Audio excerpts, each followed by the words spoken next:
Welcome to Harness Up with Haste Draft Horses and Mules, where we talk all things related to these magnificent animals. From their history and uses to training and care, we cover it all. Join us as we chat with experts and enthusiasts in the field, share stories and tips, and explore the world of draft horses and mules. Whether you're a seasoned owner or just curious about these gentle giants, this podcast is for you. So harness up and join Haste Draft Horses and Mules for some lively discussions about these God-given creatures. Hello, everybody. Welcome to Harness Up with Haste Draft Horses and Mules. Guys, today for our episode, I made the trip out here to the beautiful city of Townsend, Montana. We're up on the hill above the Missouri River out here looking at the mountains. Boy, it's beautiful. And I've got a guest here I want to introduce to you guys. I've watched this guy on YouTube a long time, and he is just a Montana ranch guy. And I'm so excited to be here and introduce you all to him. Mr. Trinity Vandenacre. How you doing? I'm good, buddy. So Good. glad to be here and glad to meet you. Tell us a little bit about yourself. Tell us about what got you started doing what you do and all that good stuff. Well, I guess say I'm more of a entrepreneur cowboy. That's what I am. I grew up doing all kinds of different ranch industry stuff. My dad owns a horse leasing company, and my dad's kind of an original, what I think of as original type cowboy. Not like me. He thinks in more of terms of like, this may not hurt, so let's give it a try. And I think of more like, let's think about this and not get hurt, so let's do it the best way. And so he'll throw you up on some horse all the time, and that's how I grew up, here, ride this thing, and he's going to help me and team roping and ranch work and stuff from Conrad.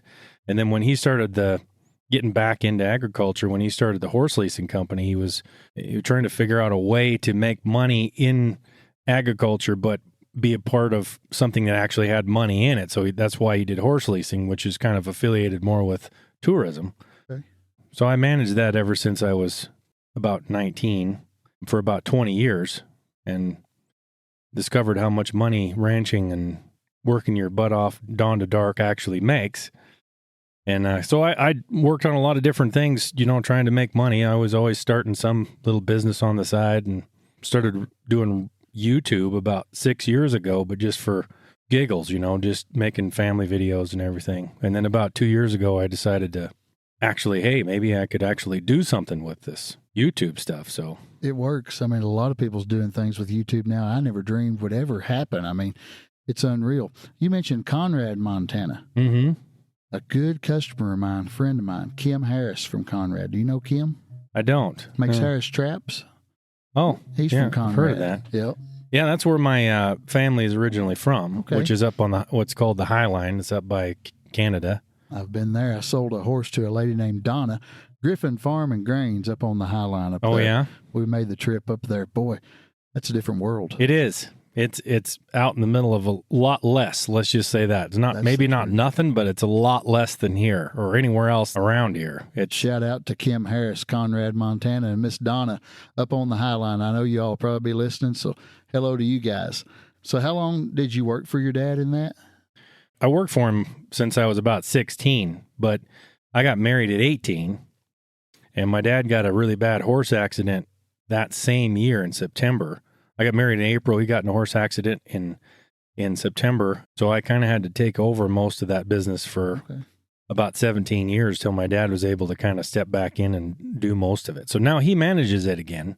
This is, 27 years later. So for the last 10 years, he's been doing most of the business again. I think he's winding it down a little bit on the horse leasing side. He's got some cows that we mess around with and everything, but he's getting older. Yeah. He keeps getting busted up. Every time he gets healed up, he gets another head injury, getting bucked off or something. So I see.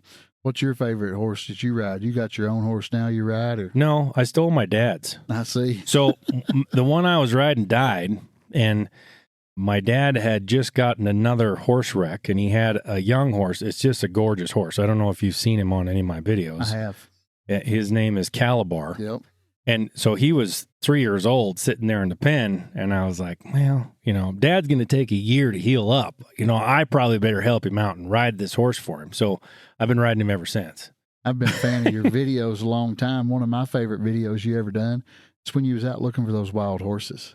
That was interesting. That was a very really interesting video. I can't remember. I did 2 of them on the wild horses. So the first one is when I couldn't find them. That's the one I'm talking about. Okay. Yeah. Yeah. Really interesting thing. I thought a lot more people cared deeply about wild horses. I think horses are a big issue to people, but I don't think there's a lot of people who are very familiar with wild horses. Speaking of that, yeah. I mean, these wild horses, they are a different breed. They're kind of mixed in now genetically, DNA. There's no DNA in the wild horses that we can't find in domestic horses anymore. They have mixed enough, but like the ones in, I think you might be talking about the ones in Pryor Mountains. Yeah, I've Pryor seen Mountains those. is pretty isolated. It's not rural. I mean, there's horses right across the fence from Pryor Mountain Wild Horse Range, and all the Pryor Mountain Wild Horses are named and have their own photo taken and description of them every year. So I don't know. Wild, maybe it's a different term of wild. I mean, they're wild. I mean, they're not touched, but so I actually took the booklet they give you that has all the pictures of the horses in it and their ages and who they run with and where they are typically. On the second trip, I went out and found a specific herd. Funny thing you're mentioning is me and my wife was just on our way back from Billings to Laurel, where her parents live yesterday. And she said, we need to go to the Pryors and see the wild horses. She wants to do that, wants to take me sometime this summer maybe. So, but if you go down there, you need to see, well, I'm sure you will, but make sure you see the canyon too, because that is phenomenal. Bighorn Canyon, I didn't even know that existed in Montana. And I was like, what? This is like, I mean, it's huge. I've been wanting to go see that for a while now already. Have you? Been coming out here a long time, but I think you could live here your whole life, like you just said, and still not see all of Montana. Well, yeah, like I said, I was born in Conrad, so I lived here all my life and didn't have any idea that I'd never gone down to see those wild horses. I didn't even realize we had that herd of wild horses in Montana, which is funny.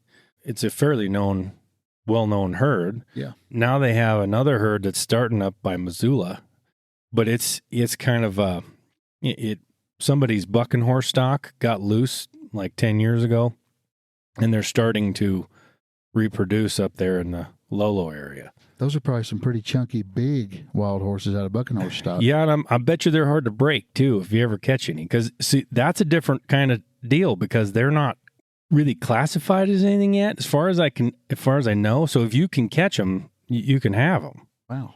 So they're kind of more like the original wild horses but I'm not sure from a bucking stock herd how good they'd be for riding. We recently bought a blue roan mare. She's a 4-year-old, and she's out of Canada. And we bought her from an Amish guy in Ohio, a guy I know.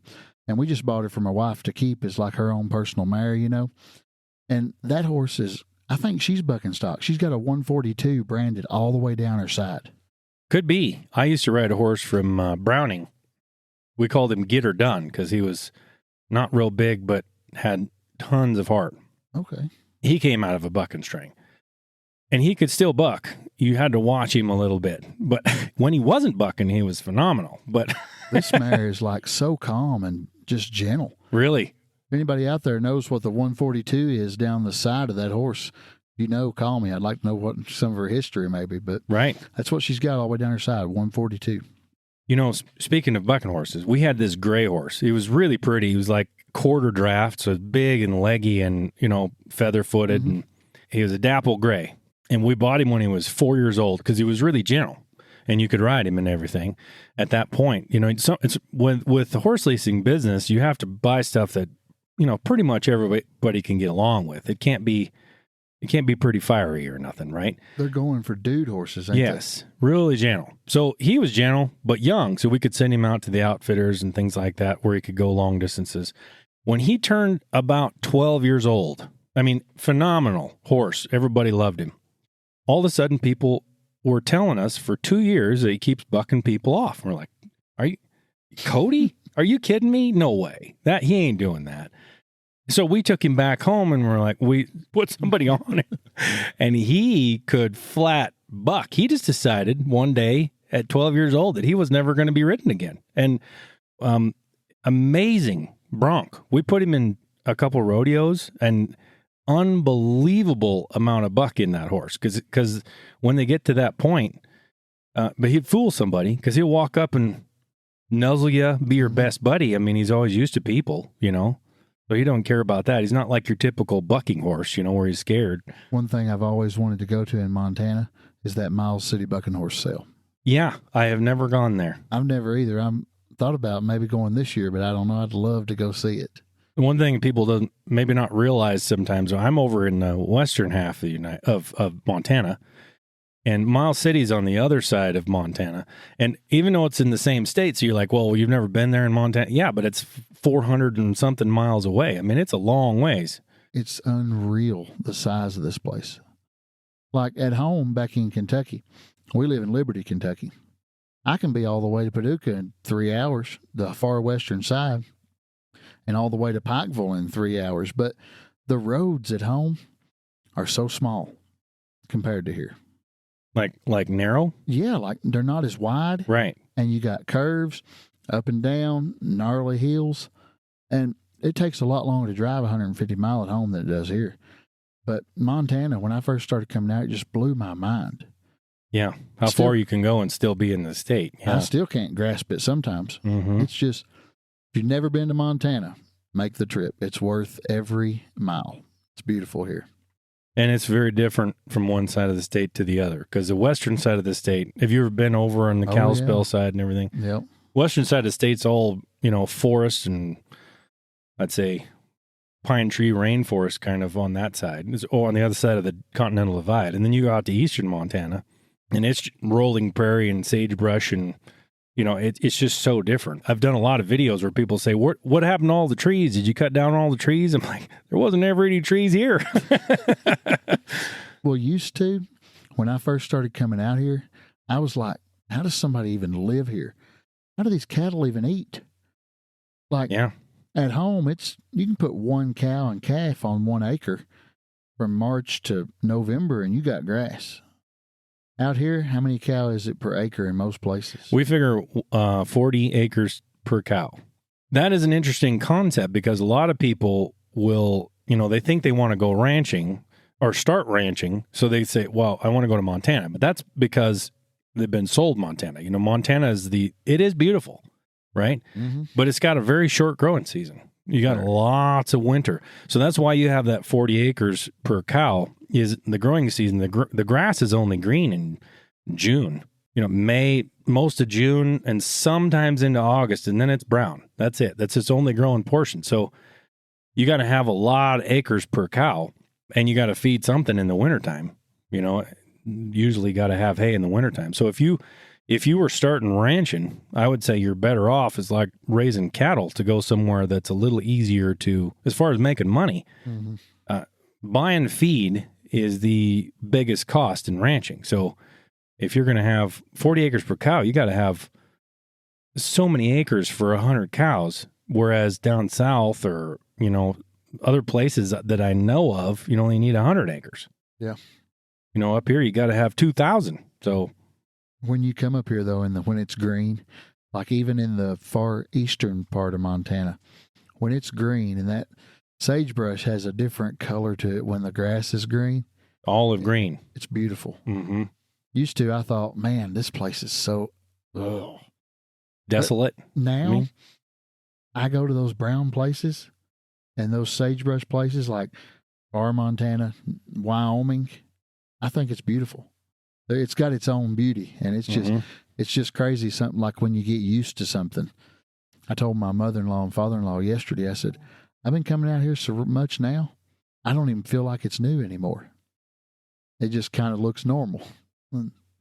I can imagine, too, like when you were coming across the plains back in the day with wagon train or when you were coming out here when there was nothing out here, how vast of an expanse that was. I mean, because you can see forever, but you can't see anything. You're just seeing more land for days and days and days. And a lot of them, a lot of those wagon trains would only go 15 miles a day, and they'd sometimes camp within inside of their last camp. It had to be disheartening. Sometimes when we're driving teams at home, we're sitting back, just sitting behind a big team of horses. I sit there and think, man, could you imagine driving this team across the Oregon Trail all the way? How rough that was on those people. Mm-hmm. Unreal. Oh, yeah. It blows my mind. Horses too. I still think about it when I come out here. Like, golly, they was some tough people. Oh, they were. They were tough. We've had some people. Tougher than me. We've had some people on YouTube and Facebook and stuff. We'll put a short out, like, or a video of our animals, and people will be like, man, you're being hard on those horses or something. Like, we had this one video we had, it was two Perchins pulling a grain bin, small gravity wagon of ear corn. Now, this corn was dry. It did. Me and my partner Henry could move it with our hands. Right. Mm-hmm. Those two Perchins, man, they handled that corn like it was nothing. Oh, I'm sure. Well, it caused a big ruckus on Facebook. Oh, it did. Oh, yeah. Of course it did. And the video, the short on Facebook, the reel on Facebook, went 3.2 million views because of that. And they're like, how do you do that to those horses? And I thought to myself, my wife may have responded. I don't know if she did or not, but what do you think it was when they come across the country on the Oregon Trail, pulling all their equipment, their kids, their families? That's what horses are made to do. Mm-hmm. They're made to work like that. A lot of people don't know a Perchin horse, draft horse, or any horse in general, they'll pull 3 times their body weight. Yeah, that's a lot. So you got a 2,000-pound horse, 6,000 times 2, 12,000. Them horses are capable of a lot more than what people think sometimes. Oh, yeah. And back in the day when they were doing the dragon trains, though, they had to do that every single day, all day long, and try to figure out feed. And, it was really hard on them. Exactly. That was hard on the animals because even so my part of my family, on my dad's side, homesteaded in Montana near Conrad in a place called the Knees. I've heard of it. So where their homestead was didn't have water. They had to dig a well. So while they were digging a well that first year, they had to hire a guy. He would take a wagon and leave there and go 15 miles over to the river. I think it's the Musselshell River, and get water, fill barrels with the water, and he'd stay there overnight. And then 15 miles back the next day and stay there, dump off all the water, and then head back. That's all he did, was just back and forth to the river all summer and all winter just to keep them in water. The quality of feed, though, now we're feeding these horses nowadays. Oh, yeah, so much better. Versus that. Oh, so much better. I mean, these horses nowadays are a whole lot more, they're just ready. Oh, yeah. We order all of our hay from Utah now. Really? We got a semi-load yesterday, or today actually, this morning. Back home, 60 bales of alfalfa. We're feeding pure alfalfa out of Utah. Already got the fresh first cutting already. So a lot of people think that you should be feeding your horses all grass hay. What do you think? I'd have to disagree. I used to think that. Myself. We thought that our horses would colic on straight alfalfa, or it'd burn their kidneys up, or something bad would happen. But there was a guy that I know. He's a standardbred racer. Races on the track. He said, Stephen, pour it to them. They're made for it. It's not going to hurt them. Once their body gets full on that alfalfa, they'll start eating less because it don't take as much. And we've noticed, man, I can buy a 3x3 bale, take a bale of alfalfa, a big square, and put it in the barn and feed a flake of a morning, a flake in the afternoon, a flake at night. Them horses don't even clean it up. They're so full. They're so shiny, so slick. It works. Well, it must have, it does have a lot more nutrients in it too.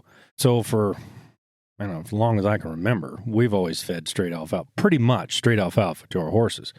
And like I say, you don't have to feed as much, but they also have more energy. So you got to be, because it's like feeding them a little better nutrient, right? So if we had a horse that was really hot, like that didn't need very much energy at all, we could mix off grass with him quite a bit more, because it doesn't some of that really good alfalfa stuff, if you're riding a horse every day, like really hard, like I used to pack for an outfitter. So I was packing for 2 days, and I'd come back and move cows, in the mountains, which is pretty good work on them, and then go back up and pack for an outfitter. And that alfalfa came in really handy then because, you're giving them so much more nutrition in the same amount of feed. Well, see, we're working these teams. We're training draft horses. We're working them every day. Mm-hmm. Harness them early, unharness them late. When I'm training a 2-year-old team, I want them hot as I can get them. I want as bad as it's going to be. I want them fired up and ready. Why train them when they're low down, not fed up perfect? Then you sell them to somebody. They're going to feed them really good because when people pay good money for a finished draft team, they're going to take care of them. Mm-hmm. Mm-hmm. They're going to feed alfalfa because we sell horses out here more than anywhere. Mm-hmm. That's what's out here to feed. I want to train them on what we're feeding, on what they're feeding out here, and I want them on high protein stuff, hot as I can get them. That's how we train them. And the alfalfa, I'll be honest, I hate to say this, but Kentucky alfalfa, we can't compete with y'all out here. Does it rain too much there or something? Or? I think it's too wet. Yeah. Because alfalfa grows really well if you could have no rain and just put irrigation on it in between cuttings and then grow in like sand. Something that doesn't hold a lot of water real good. Or clay. Then it seems to work. And clay holds water really good. So it's probably sitting in water and it doesn't do real well with that. This soil out here in these high desert country, if you put water to it, you can grow anything. Well, but it takes a lot of water. Yeah. And a lot of it takes a ton of fertilizer too, because it doesn't have it doesn't hold nutrients. Yeah. You pour water to it like it needs it, then it just kind of flushes everything down below the roots. So you got to be careful how much water you put on something, but it can take a ton of water before it actually is over. This hay we're getting from Utah is unreal. Yeah. Like what we got now, it's green all over because it hadn't set out. It was just baled already. Mm-hmm. But what we get, like if it's been on a farm for a while, it gets so yellow on the outside. You cut those strings and it falls open, it'll put your eyes out. Mm. It's like really green, nice alfalfa. Speaking of this, because everybody's been haying around here, or putting up hay, growing hay and cutting it and putting it up for, I don't know, 60, 70 years, no, probably 80, 90 years around here now. Used to be just grass, but now most places are doing alfalfa. My grandfather lived on the Fairfield Bench. It was called the Fairfield Bench. And as a kid growing up, his job was to drive a team around a hayfield. I think he was raking. Mm-hmm. I think in a bunch rake, where you bunch it up and kick it. But their draft horses weren't necessarily broke at all. So they would start out in the spring, and this guy would give them horses to use. And what he actually did was give them horses so they could break them. By the end of the haying season, then he would sell them. And then he'd give them new ones in the next year, That is the best thing for a team of draft horses. If you got a farmer that's going to work horses all spring and summer, fall, you put that team with a farmer for a season, you got a good team. So my grandpa, being younger, he said all he can remember is that he would spend the whole day, leaning back on them reins because they were, unbroke. He said at one time in the spring, they had 6 runaways going on in the same field. I mean, that's how pretty much wild these things were when they started.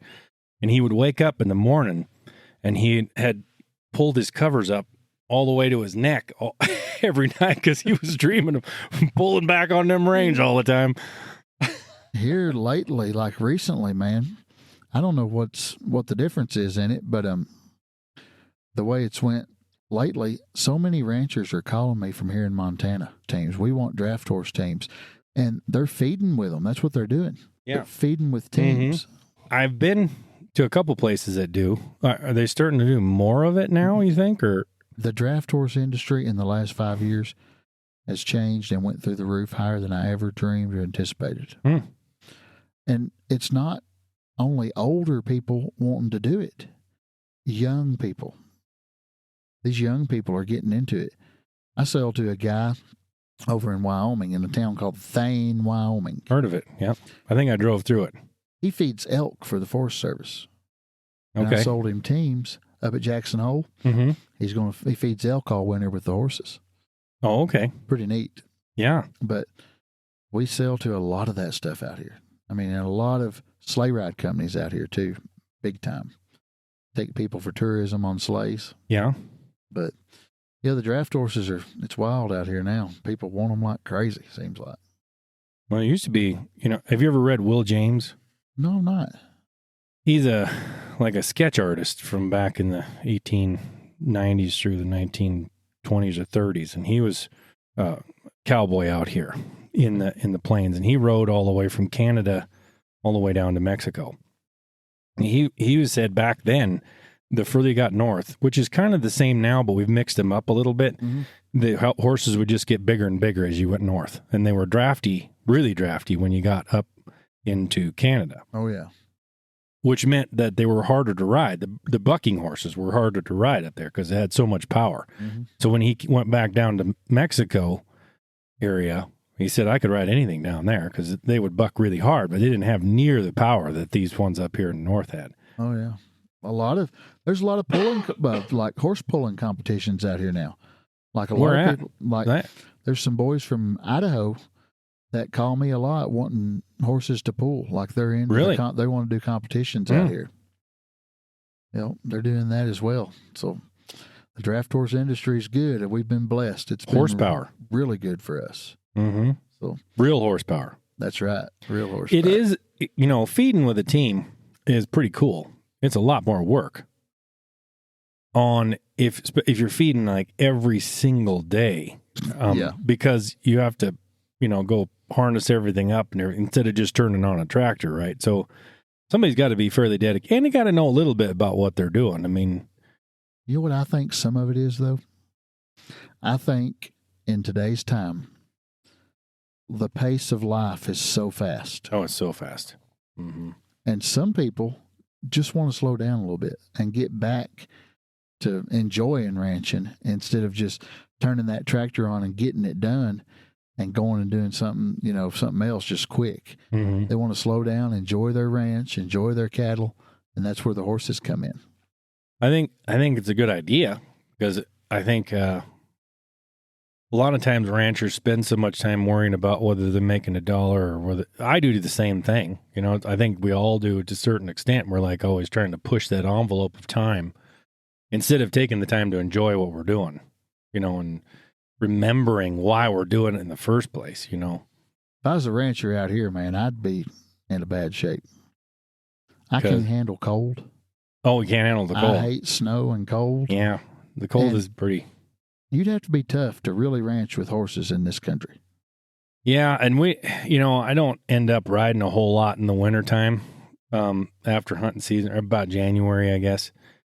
Just because everything turns to ice and, everything's frozen and all the cows are close to home anyway. I mean, nobody's really got a whole lot that are out somewhere where you need to go get them too far away, typically in that, because they have to feed them and keep an eye on them and stuff in the cold. And so this time of year, they're going to start spreading out again. But the history of ranching out here is so big, like mm-hmm. it's a lifestyle. Mm-hmm. Back home in Kentucky, you don't have ranches. Don't you? It's farms. Are they called? They're just called farms, and they do the same thing. I'm gonna take you to the farm. Okay. Let's go out to the farm. Gotcha. Out here, let's go out to the ranch. Mm-hmm. What? I mean, I don't know why they do that, but you just don't hear ranch in Kentucky. Period. I've tried to figure out exactly what the difference is. There's a difference between farm and ranching as far as the term goes. If somebody's raising crops, that's definitely farming. If you're raising cattle, that can be ranching. But where they cross over the line, because almost every ranch has farming at the same time. Most all of them raise hay, at least, and when you're raising hay, you typically have, rotational crops or something. So somebody's farming on that property usually, but yet we call them ranches. So I kind of figure if you're doing mostly cows, if you're a cow guy, then I assume that's a ranch. But they kind of get mixed. Farm and ranch kind of gets mixed sometimes out here. When I think of ranching, mm-hmm. I think of cowboy hats, ropes, So is there not a lot of cowboy hats over in Kentucky? I can wear my hat into our town, Yeah. and I'll be the only one with a hat on. Really? Just don't see it. I don't know how our Western store in Lexington, like the boot store, stays in business. Like the boot barn? It have a boot barn? No, it's a private owned store. Oh, okay. I bought this hat there, but they sell nice hats. But I don't know. There's just not enough people buy them. Yeah. Now, what is popular back home is these flat bill Western, like hooey hats, and all the young boys are wearing those baseball flat bills. Oh, yeah. Yeah. Like Well, they aren't too popular here anymore. They were like for a short period of time, but we mostly have regular baseball caps, and jeans, Well, back home, I was talking, we got a local little Western store there in Somerset, Kentucky. And I went in there and I was looking for some, like a cinch button-up shirt or, some nice shirts and stuff. He said, man, I'd love to stock them, but he said, it won't do me no good. Nobody won't buy them. He said, I sell boots if they're under $200 and flat bill hats and Western T-shirts. He said, that's what sells here. Really? Yeah. Well, is the temperature considerably warmer there, apparently? We get hot. Like in the summer, 85, 95 every day from June to the end of August, and 100% humidity. See, I think that's one of the major differences, because we get 80, somewhere between 80 and 90, 95 quite often in the summertime, maybe for a shorter period of time, but it's totally dry. I mean, your skin just dries out, and it's like there's no humidity is at like 20% or something like that. That was one thing that's hard for me coming out here too. I still get it. I get dry and stopped up, and my skin's cracking. Mm-hmm. You have to drink a lot of water out here, and a lot of people have to use a lot of lotion because their skin just doesn't handle the dry air. I mean, your lips chap. Yeah, but I love it. I love it out here. It's got a feel to it. I couldn't never live out here full time. I'd miss home too bad, but I can come quite a bit. Nice to visit. Yeah, I love it. Yeah, the ranching world, branding too. Y'all brand calves, brand your cattle. At home, that don't happen. They don't brand at all? There's no brand. Kentucky's a no brand state. Most farms at home don't even have their own brand. So what, but they don't, do they run mostly on their own property? Yes. So out here you have, one of the reasons we do brand is because everybody's mixing stuff. I mean, so when you're running them up in the mountains, this is something people do not understand when they're not in this lifestyle, because I get comments all the time when I mention wolves, that somebody should be out there watching those cows all the time. I'm like, I don't think you realize what that looks like. The field is 300 acres where the cows are right now, and it's impossible to watch that full time, but that's just for this part of the year. As soon as they start going out into bigger pastures, you're talking forests where people don't find 30 head of cows for a year. I mean, so if you move up into the mountains, if you spent much time up there, if they get out somewhere, a lot of times you'll have fences, but they go up over a rock cliff someplace. I mean, you can't really build a great fence. You can't really get there that easy, for one thing. So it's all got to be packed in on your back or a horse. And a lot of it's rock, because this is the Rocky Mountains. So, and we're not talking like rocky ground. We're talking like solid rock. So where do you put a post in? You can't put a post in there. So the fences can't be great going through some of this country. And then a tree will fall down on the fence, or elk love to run through your fences. Yeah. I mean, so herds of elk, usually the first 10 will jump it, and then the next 100 just run right through the middle of it. So you got hold. Well, you get a few of them out, a few cows out, they might end up 15 miles away, and you won't see them until that fall, when the final snow, because most people wrangle up all their cows out of the mountains, in October, usually September, and in October they ship calves, and then they turn cows back out, but they don't really go as high. Mm-hmm. But when the first snows hit, you'll get those last few cows that'll wander out of the mountain somewhere, and somebody will pick them up, and they'll look at the brand, and if they can't figure out whose they are, usually people know, because you're in an area where you've seen that person's cattle before. You're like, oh, these are so-and-so's cattle because of that brand, then you'll put them in your pen and call them up and say, hey, I got, 4 head of your cows over here. And so all like late fall, that's kind of a common occurrence where you just have to run 30 miles this way and around the mountains that way, picking up a few here and a few there. That's something you don't hear back home. I mean, you better keep your own cattle on your own land. Yeah. That's just the way it is. Yeah.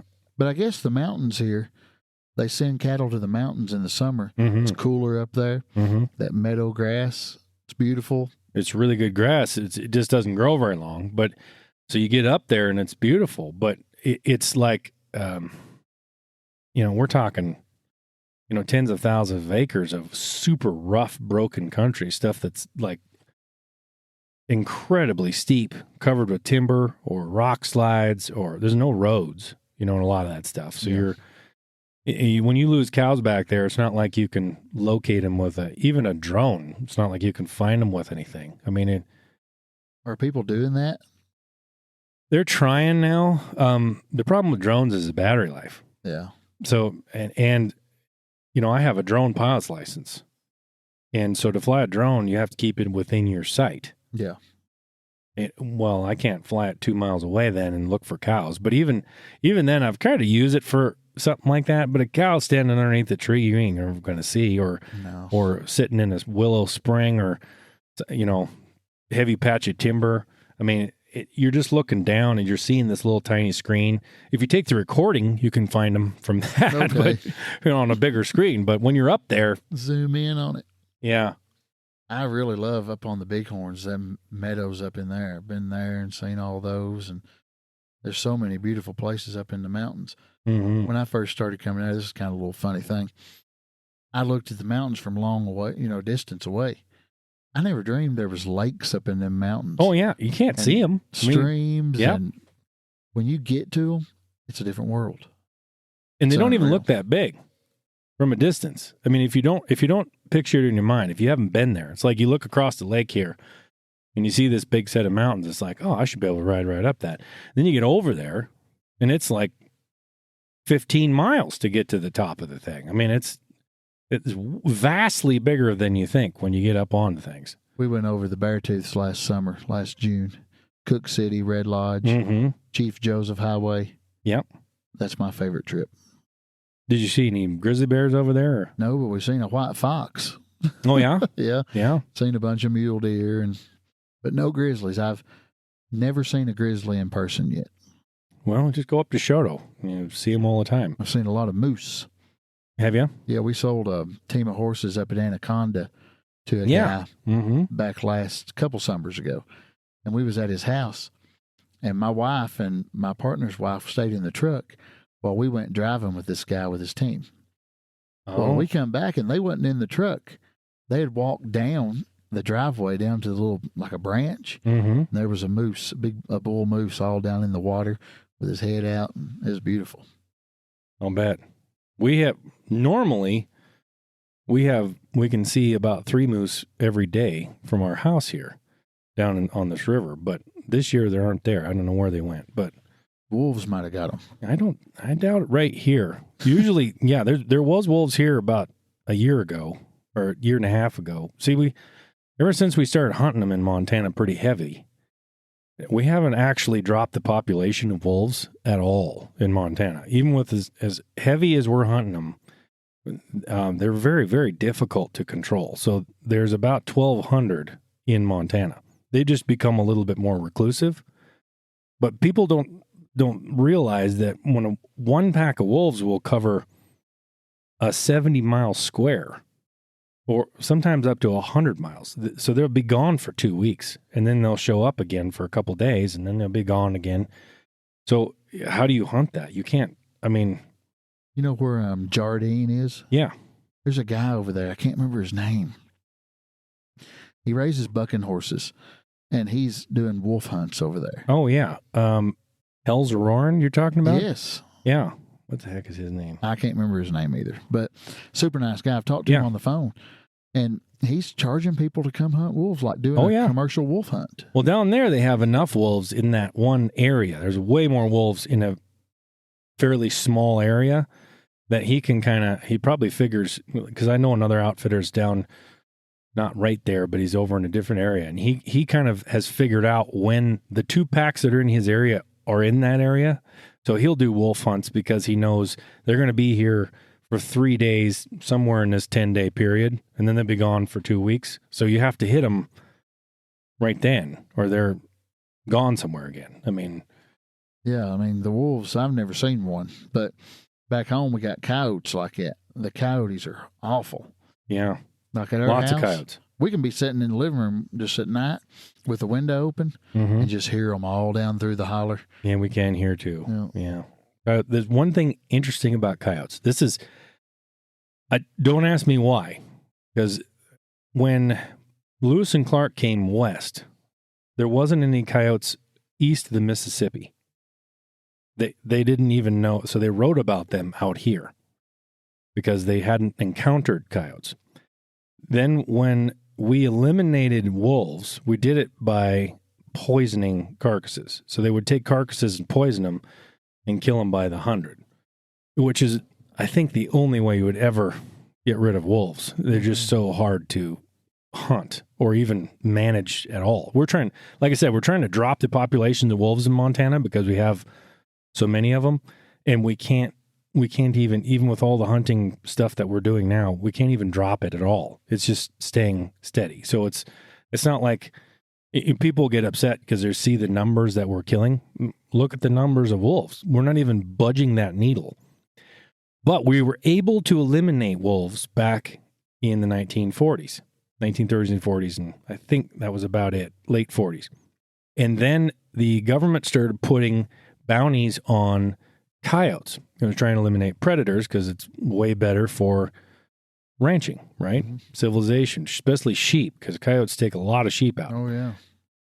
The more that they persecuted coyotes to try to eliminate them like they did the wolf, the more prolific coyotes actually became. So the more that they tried to hunt coyotes specifically or trap coyotes, they started even spreading. They ended up with them all the way now to the East Coast, all the way down to Mexico. They're everywhere in the whole United States. They're in the middle of cities and everything. So the harder they tried to kill them, the more coyotes there was. Now, why that happened, I have no idea, because other species we've been able to really hammer, if humans hammer them with no limitations or no regulations on it, like the buffalo, which is a totally different animal, but you're able to knock down the population like they did with wolves. And coyotes, apparently, you can't do that.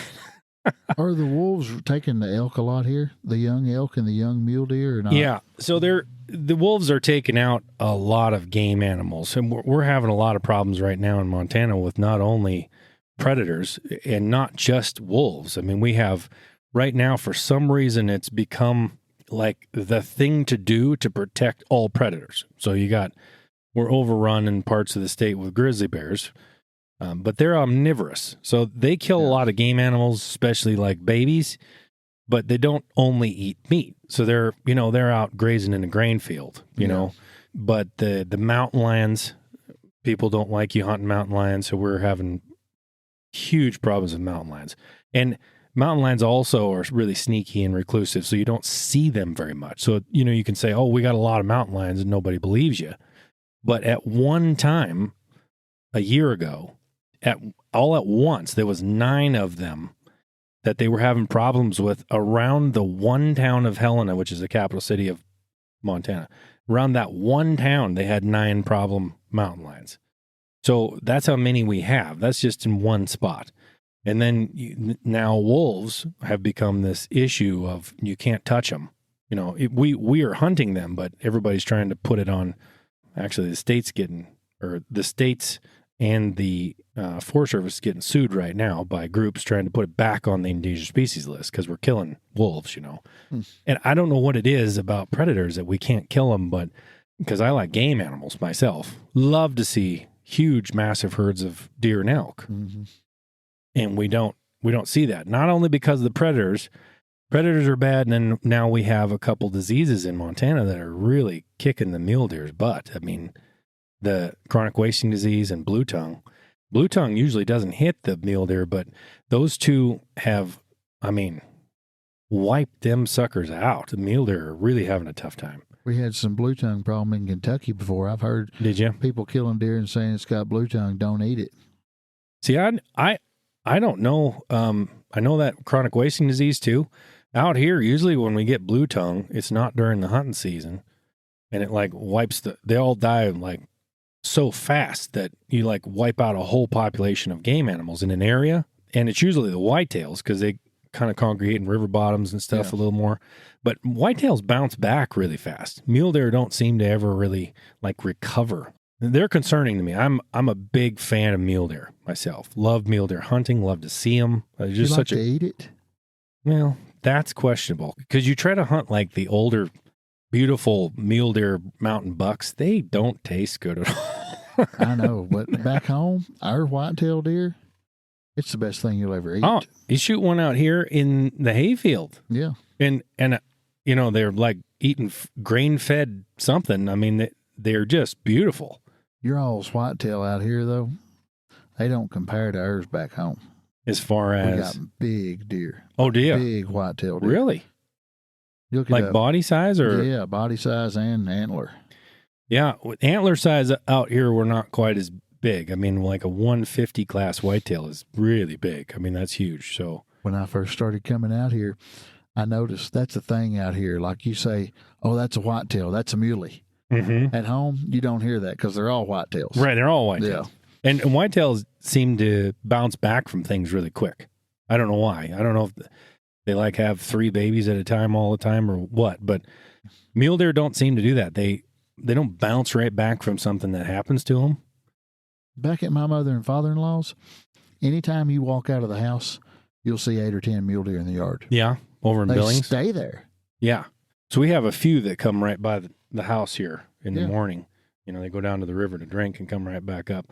They're a lot different in that way because they're more curious, less, they use their eyes more.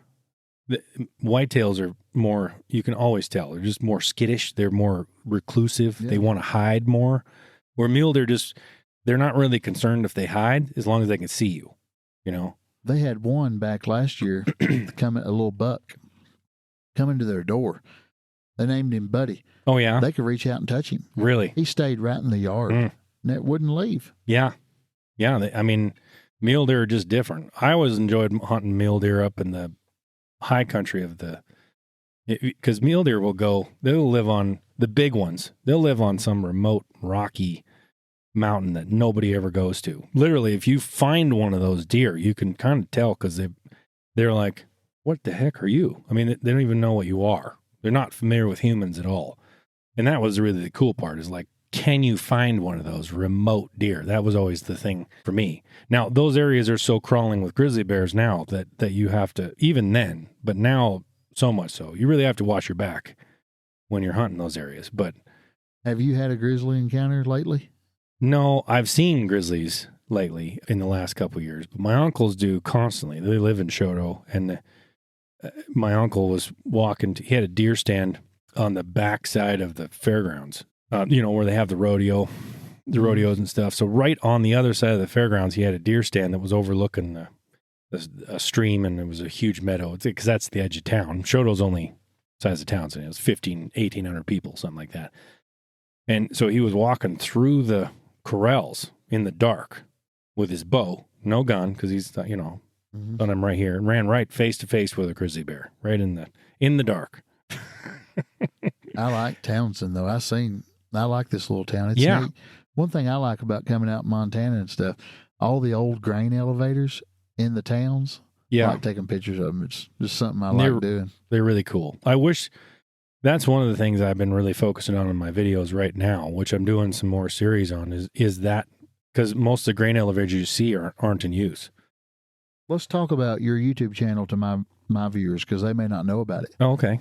That way maybe they want to subscribe to you and check you out. Just tell them kind of what you do and how they find you on YouTube and things like that. Well, if you go to YouTube, you can use @Life in the West to find me. The @ symbol Life in the West, all one word. That will get you to my channel. Or you can type in Life in the West. I think that'll bring you to it too.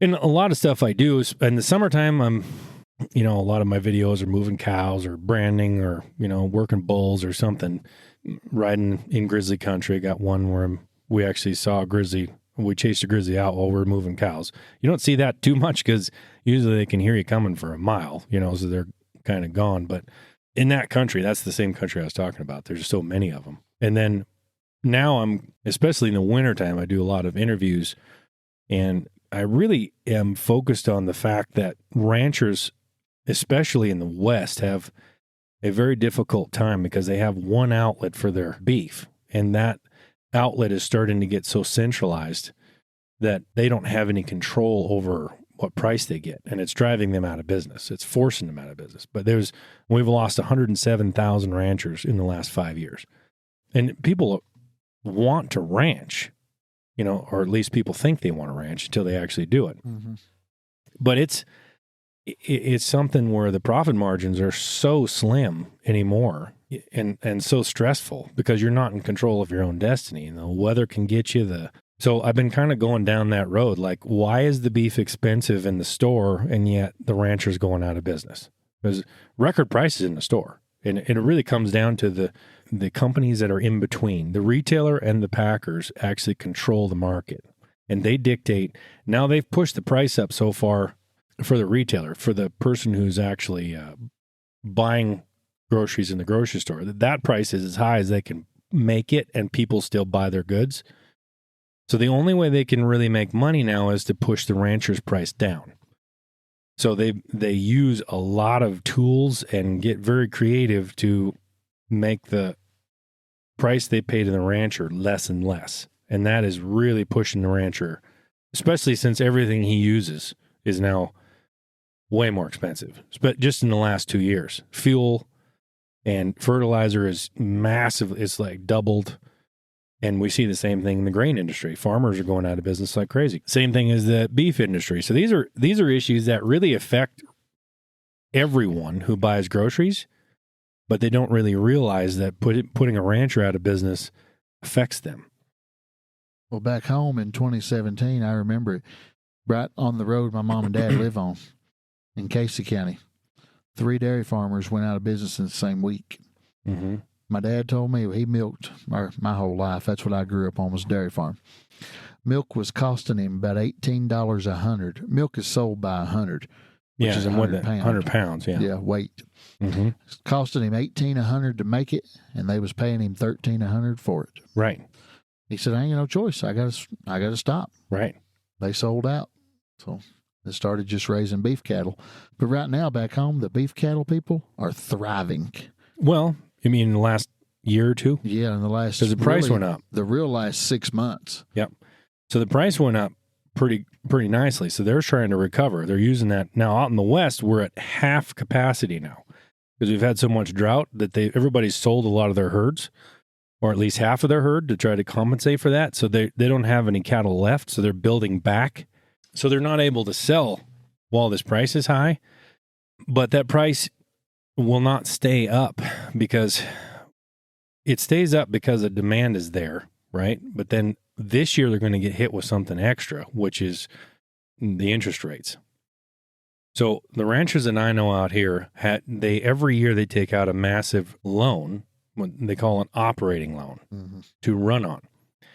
So everybody's thinking, wow, you're doing great because you got all this extra money from all these cattle. Those operating loans, the interest on them have doubled. So if you have $1 million operating loan, your interest on that operating loan has gone up 4%. Huge. 5%. It's 5.5%. It's gone up from 4.5 to 10. And that, oh yeah, that is going to take every bit of profit that you made from the higher prices in cattle and then some, if you have an operating loan. So the only people that are going to benefit from that high price are the ones who don't have an operating loan, because that's going to be really bad after this year. Yeah, but a lot of people back home, is chicken houses big out here at all? No, because you mean as far as private things? Like back home, a lot of the farmers are going to work for like Tyson, yeah, or certain companies. No, we don't have that. Build a big chicken house. Yep. The farmer pays to build the chicken house. Mm-hmm. Tyson supplies all the feed, all the chickens, and they do the labor. It's a big business back home right now. Well, and see what that has taken away independent chicken raisers, because so that's the same thing that's happening in the beef industry now that's already happened in the chicken and the pork. What these companies have done is centralize the entire system. They don't want to own the farm because that's where the risk is. Risk is in maintaining the property, managing the actual animals, keeping them alive and all that. So what they do is they actually control all the way from the bottom to the top, and they just hire the rancher to do it now. And what that's done is put so many people out of business, and now you have a few big ones that they'll hire the rancher. But as soon as when they start pushing that rancher down, he's just basically an employee now. And you'll see a lot of new ones when they shift over, because they'll be putting some out of business because they'll quit and they'll have to make new ones. But they own the entire industry except for. So instead of the farmer actually doing what he was originally did, which is raise food and sell it to a marketplace, right? Mm-hmm. Now, in those two industries especially, all he's doing is working for Tyson and Cargill. Yeah. And two of the major companies in the meat aren't even U.S. based. They're both in Brazil, JBS and Marfrig. But the same thing's happening to our grain industry. So we're outsourcing our food supply. That's the scary part. Yeah, happened. I remember back whenever I was little in Kentucky, the main thing everybody had was a backer base. We call it backer. It's tobacco. Okay. We gotcha. call it. We raise backer. That's what we say back home. But every farm back home, you'd buy a farm, you got the base with it. They call it a tobacco base. And you was allowed to raise so many pounds of tobacco for your farm. And then you took that tobacco and, you raised tobacco and sold it. It was major. That's how I grew up. We raised tobacco and milk cows. Mm-hmm. Well, when I was I forget what year it was, but the state of Kentucky bought out all the bases. Oh, they did? No more like tobacco the actual bases. Government? Yep. Well, yeah, the government. I guess it was USDA. I'm not sure who it was. I was pretty young to really comprehend it, but they bought back all of the tobacco bases. There was no bases. Okay. So the only way the farmer could sell tobacco anymore, or grow tobacco, was go to Philip Morris, go to RJ Reynolds, and sign a contract. I see. You sign a contract. We're going to let you grow this many pounds for this amount of money. In tobacco, you got different grades. Mm-hmm. We call it trash and lugs and tips. And so you can grow so much trash tobacco for this amount, so many lugs and so many tips, and this is what we're going to pay you. And, they made it to where you wasn't making enough money to even grow it. Mm-hmm. Used to, when the bases was going, we had tobacco warehouses all over Kentucky. And it was an auction. I remember Danville had one. Somerset had one. Everybody. And you could grow your tobacco in these little bales, like square bale hay, put it in a box and compress it. And the farmer that didn't have a lot of money could raise tobacco with a 25, 30 horsepower tractor and manually labor and make a bale of tobacco with a jack, put it on the bed of his pickup truck and take it to the auction and sell it and make money. Mm-hmm. Philip Morris, RJ Reynolds come along. You have to have this big type bale compressor now that makes a massive bale, 1,000-pound bale. The only way you can pick it up with a skid steer or a loader, it put the farmers out. It's because these poor farmers back home, they couldn't afford to buy a skid steer or a loader. Yep. And that's why tobacco, you rarely see any tobacco fields in Kentucky now. When I was little, used to, it was everywhere. Yeah. And so the first step in any of these industries is contracts. They sound good for the rancher, like, oh, I'm getting a contract, so I know what the price is going to be, right? The problem is, so does the person buying it. So if they can control the contract supply, meaning in like the beef industry, the packers now buy over 80% of their beef through contracts. And then since they're no longer really in competition with each other, because there's only 4 of them, they have to go by law to the cash market to set the price for the contracts, because you don't know what the contract price is going to be unless you set it. Right. So they'll decide what that is at the auction. So they'll bid against each other to whatever price that is that they've already determined it's going to be, and then use that price, because they don't actually need any beef from over here at the auction now. They've got 80% already set. So all they have to do is set the price. So they go to the auction, set the price wherever they want it, usually lower than what it needs to be.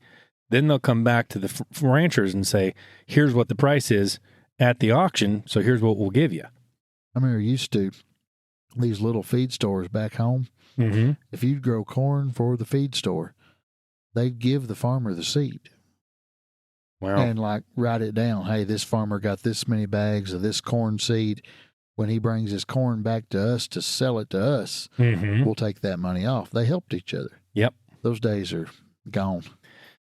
Well, and I just see it as we made a big mistake back when we decided that bigger business is always better. And what we did is we centralized all of our businesses. That's why we got Amazon, which, and I use Amazon. It's not like I don't use it. It's convenient, right? I think we all do. Yeah. Walmart, Amazon, those kind of things. They created a problem in that instead of keeping the money local in an area where it's raised, where everything's raised and made, or bringing in products and then selling them to somebody that owns the store would then gain the profits, and they would use them profits to hire people, and the money would stay in the community. Yeah. Now it doesn't. You wonder why somebody like Jeff Bezos, who owns Amazon, is the now richest man in the world. It's because all the little communities, and little being relative, I mean all the communities, whether they're little or not, now use Amazon, which ships the profit out of that area to him. So instead of all that profit that Jeff Bezos has right now staying in local communities and actually creating it, they say it turns over 7 times in a community when it stays in a community like that, the profit. Now it's gone. It's shipped out immediately. So anytime when we create these systems that are more efficient in the name of efficiency, what we're really doing is shipping money away from these communities and then wonder why they're dying. Why are the communities dying? Well, it's because you shipped out all the money. That's kind of like back at my house, Liberty, Kentucky. We're a huge Mennonite and Amish community where we live. That's where we live in. It's not like that.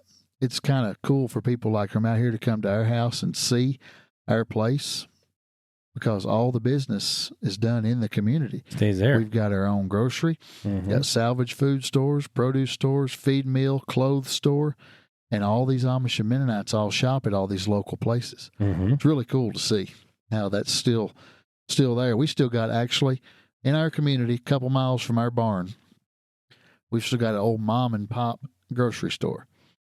You still go in there, they got an old pot-belly stove.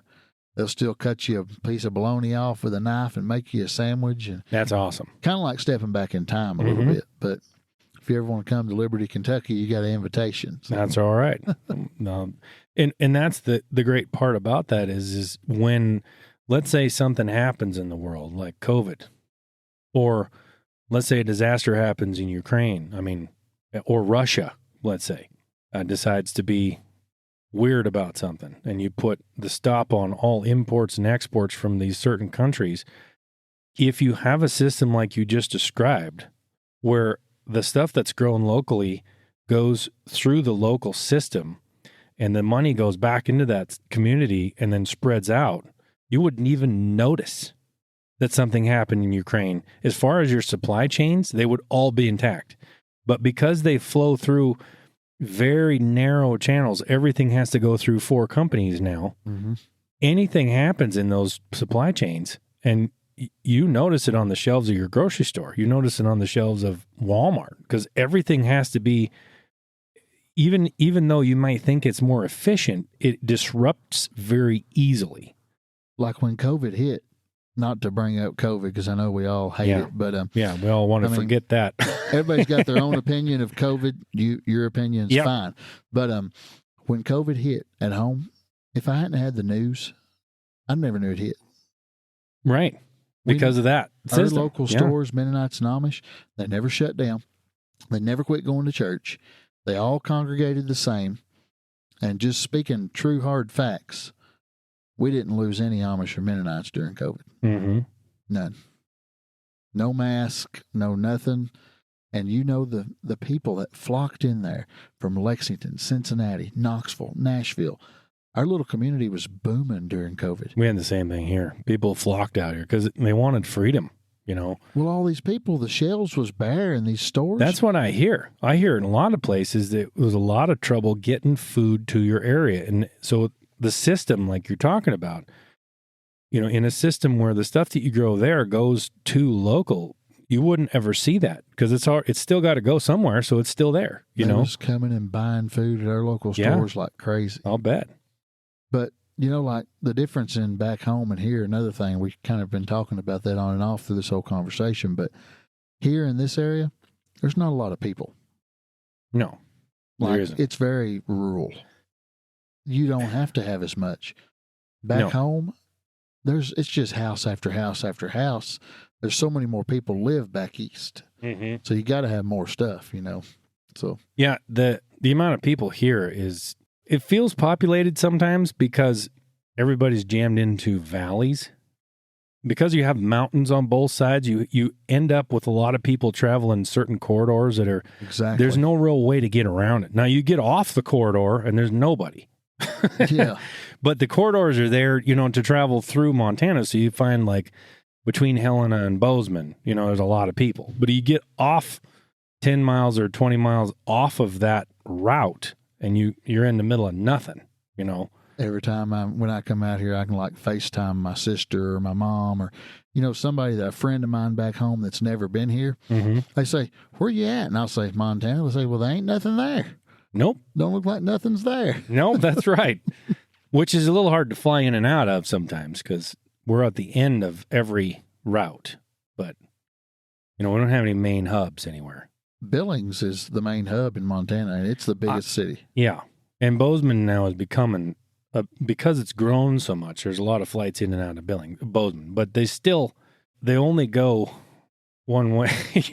You have to fly to Bozeman and back out. I mean, and they're kind of expensive. We got so lucky coming out here this trip. Got a flight out of Lexington to Denver and straight from Denver to Billings. Oh, yeah? Yeah, it was really good. Yeah, you didn't have to hit like Chicago or Atlanta. I have to on the way home. Do you? On the way home, I got to go Billings to Denver, Denver to Chicago, Chicago to Lexington. Okay, yeah. I don't like flying into Chicago because it's always got a crosswind of some kind. And it's do you notice that too? Well, it's pretty bumpy flying into Chicago. I'll be honest with you. First time I ever flew on a big plane was coming out here this trip. Oh, yeah? I'm a country boy. I'm a Liberty, Kentucky hillbilly, I reckon. But now every time I come out here, I'm bringing horses or mules. Right, so you're hauling them. This is the first trip I've ever come out here without a trailer and a load of horses. Right, which is a lot different. I guess this podcast got me to do it. Right. But anyway. I'll tell you what, it's a lot different driving across an area with no trailer. I'll tell you one thing, though. I enjoyed that flight. Did you? I think I'm addicted. Really? Maybe a little bit.